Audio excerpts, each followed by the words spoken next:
Hey everyone, my name is Gabby. Today we're talking about how to enter and change the battery in a Hyundai Smart Key like this. This key does look a little bit funky, but it's relatively easy. So let's first start off with the front of the key.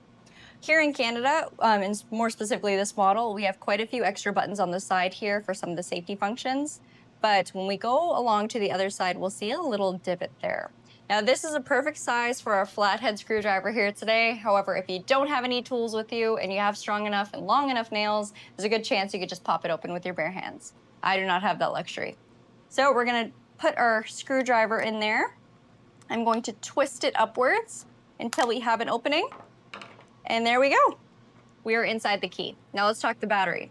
This is a massive, massive battery. It's a Panasonic CR2450, and quite literally, you should have no problems with this battery for a long time.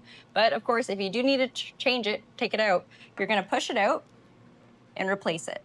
There is this small rubber lip here. You can push down, try not to damage the board, but I got it out earlier.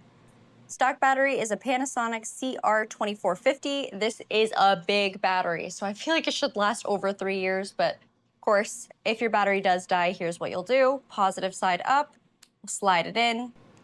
Now, once you've swapped up your battery, closing it is the easiest part. You're just gonna make sure all the clips line up, and then of course you'll apply pressure. It's pretty easier-ish if you do it kind of all at the same time. So steady pressure around the entirety of the key fob can make it close a little bit more seamlessly.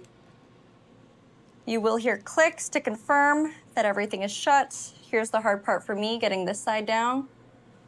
But there we go. The key is now completely closed and we're good to use it again. We'll see that green feedback indicating that the key is making connection to the vehicle.